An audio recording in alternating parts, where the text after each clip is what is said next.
আসসালামু আলাইকুম সবাইকে আমার চ্যানেলে অনেক অনেক স্বাগতম। আশা করি সবাই ভালো আছো। ফল সিজন মানে ভ্যানকুভারে বৃষ্টি, আর বৃষ্টি মানেই হয় কবিতা লেখা, নয় খাবার নিয়ে নানান রকমের চিন্তাভাবনা।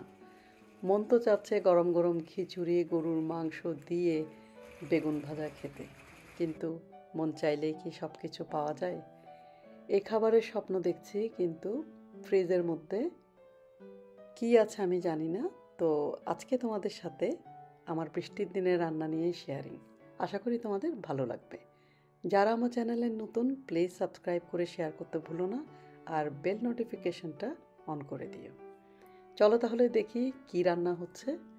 ফ্রিজ খুলে দেখলাম বেশ টাটকা কিছু বেগুন আছে, তাই আমি লবণ পানিতে বেগুনগুলিকে চাকা চাকা করে ভিজিয়ে রাখছি। তোমরা কি জানো যে লবণ পানিতে বেগুন ভিজিয়ে রাখলে কি হয়? বেগুনের তেতো ভাবটা চলে যায়। এখন আমি কি করছি, লাল মরিচের গুঁড়ো, হলুদ গুঁড়ো, একটু গরম মশলা গুঁড়ো আর জিরা গুঁড়ো দিয়ে, সাথে আবারও একটু লবণ দিয়ে বেগুনগুলোকে ভালো করে মাখিয়ে নিচ্ছি।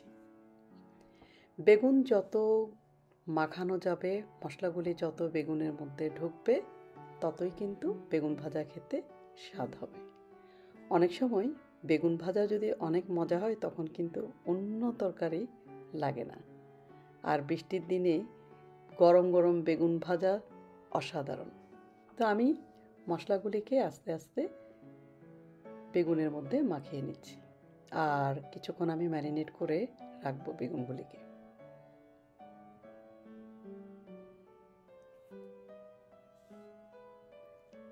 এখন একটু ময়দার গুঁড়ো, যদি তোমাদের চালের গুঁড়ো থাকে সেটাও করতে পারো, গুলিতে ভালো করে একটু একটু করে মাখিয়ে নিচ্ছি, যাতে ভাজার সময় সুন্দর একটা কালার আসে। আমি বেগুন ভাজাটা করছি সরিষার তেল দিয়ে। সরিষার তেলের ফ্লেভারের যে কোনো রান্নায় কিন্তু খুব মজা হয়।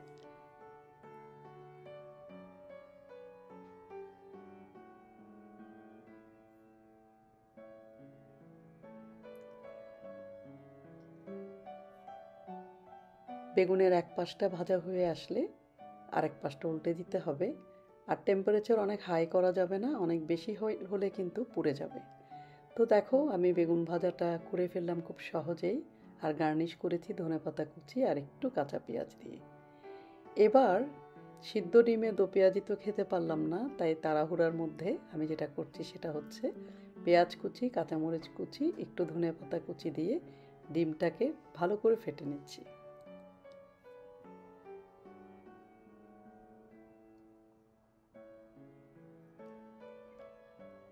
এটা আমি যে কোনো একটা ভেজিটেবল অয়েল দিয়ে অমলেটটা করে নিচ্ছি।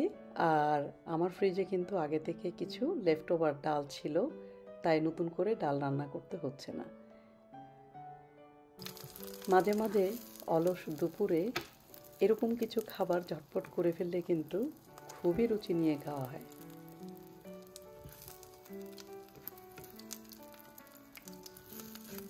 যারা নতুন অমলেট করা শিখছো তারা কিন্তু লবণ দিতে ভুলো না, লবণ ছাড়া অমলেট কিন্তু খাওয়া যায় না।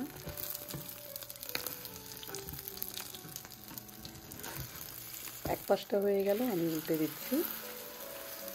আমার কাছে একদম হালকা ভাজা অমলেট খেতে কিন্তু মজা লাগে না, একটু লাল লাল করে, একটু কড়া করে ভাজলেই কিন্তু মজা লাগে। তো তোমরা আবার ভেবো না যে আমি পুড়ে ফেলেছি। তো তোমাদের কাছে কেমন লাগে জানি। তৈরি হয়ে গেল অমলেট। আমি একটা একটা ডিম আলাদা আলাদা করে ভেজেছি, যাতে কারো ভাগে কম আর কারো ভাগে বেশি না পড়ে।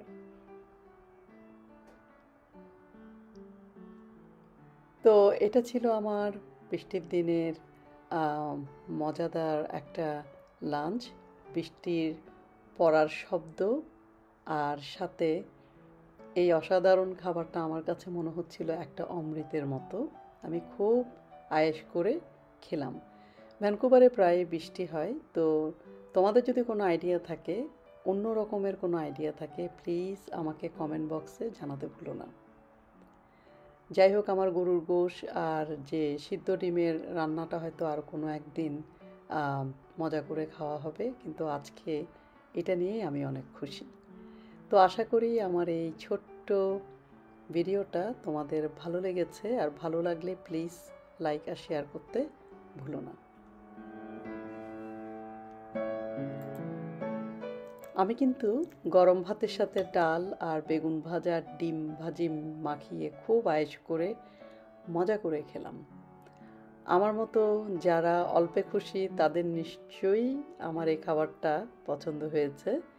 তো অনেক ভালো থেকো, আর এতক্ষণ পর্যন্ত আমার সাথে থাকার জন্য অনেক অনেক ধন্যবাদ। নেক্সট উইকে আবারও একটা নতুন ভিডিও নিয়ে তোমাদের সাথে হাজির হব। সবাই অনেক ভালো থেকো, সবাই অনেক সুস্থ থেকো। দেখো আমার খাওয়ার শেষ হওয়ার সাথে সাথে কিন্তু বৃষ্টিটাও থেমে গেল। তো আপাতত এটুকুই। আল্লাহ হাফেজ।